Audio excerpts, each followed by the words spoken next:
run this, and we ran it in the game and scored touchdowns. You know, and I know that last year, you know, Brian Jones, Bruce Walker said, "Hey guys, this looks good," and we said, "Yeah, that does look good. That's a good idea. Let's run it, and score touchdowns." So yeah, I'm going to need Andy Hill's help. You know, I'm looking forward, you know, to this, this combination of Coach Hill and I working together to get this thing done right. And at the end of the day, that's the way you want it to be. It's not a dictatorship. Somebody's got to make the decisions at the end of the day, and that'll be me, and I'll be responsible for it.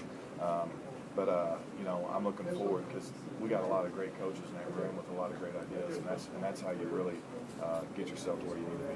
Your accomplishments at LSU, obviously, they look good on a resume, but talk about just how much more you feel like you learned being a part of that team as opposed to just a team that was very good but maybe fell a little short at the end. Well, I mean, obviously, anytime you can win a championship, that's something that's pretty special. At the end of the day, you know, you just don't get the opportunity to do that every year.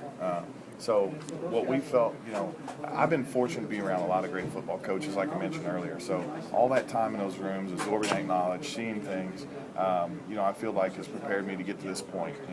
And obviously, if Coach Pinkel didn't have confidence in me and feel like it was the right thing to do, he wouldn't have made this decision. And so I'm looking forward to the opportunity. And hey, look, I know I got to go out there and prove myself. That's the way it is. But you know what?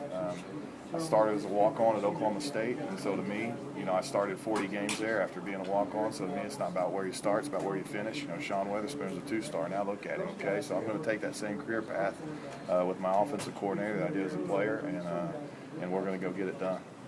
You mentioned how you've been looking forward to this sort of since you were 8. Have you had a moment to reflect on it since you've been named it, or has it just been a Not really. I haven't had one moment to reflect on it. And, you know, I don't think I will. I mean, you know, the first thing, you know, I keep waking up at night thinking, okay, this, that, you know, so, and going and writing it down so I don't forget it. So, I'm really not wanting to reflect on it. What I'm wanting to do is get into the job and immerse myself in it and go be successful. Thanks, Josh. Thank you. I know you sat in the booth last season with Coach Hill. What kind of role did you have in calling plays or just helping out?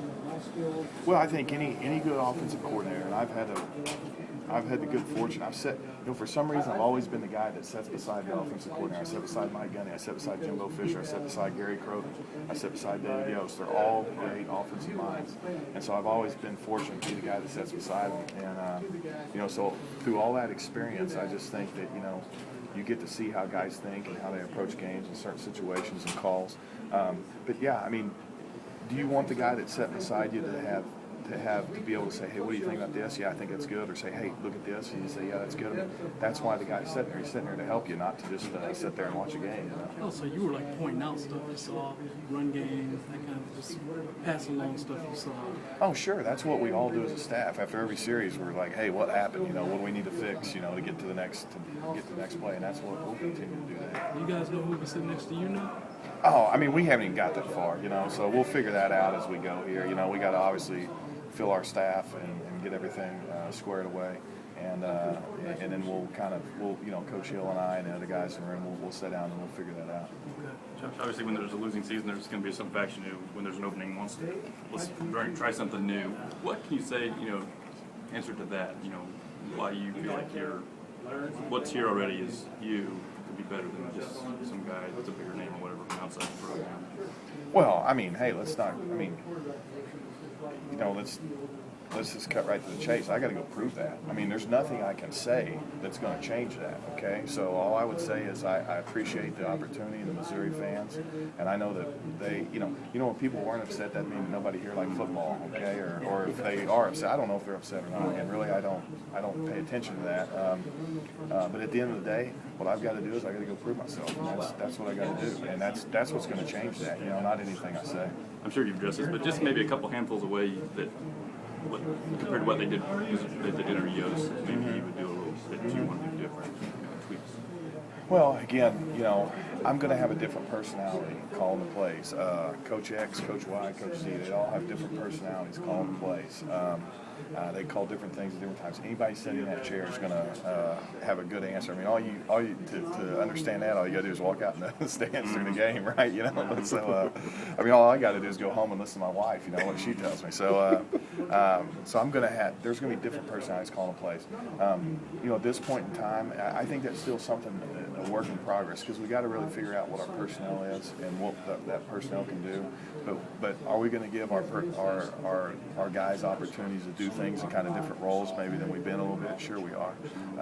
But at the end of the day, you know, we got a lot of great wide receivers, and we've been, and you know, we've been successful here. I mean, we had, I think we had 500 yards of offense the last 3 or 4 games we played. You know, so it's not like what we're doing is just really, really bad. Okay, we're having success with what we're doing. We just need to be more consistent in executing, and we got to be more consistent in some certain positions. And we just and there's things we can do scheme wise that'll give us a little bit different flavor, a little bit different taste. And believe me, you know, there's a lot of ideas about that.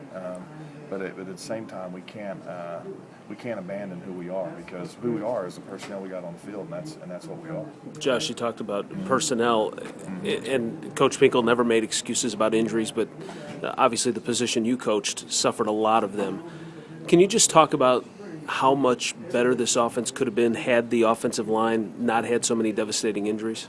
Well, I think it's almost just it's kind of self-explanatory, you know. But I mean, it's just you know, when you have injuries, other guys have to step up. Are you exactly where you would have been without those injuries? You know, you're not, because those other guys were starting or they were in front for a reason, because they were playing better at that particular time, and that's the reason. But you know, at the end of the day, really, I think what I'm proud of is that, you know, we still had a 1,000-yard rusher in the SEC. We're supposed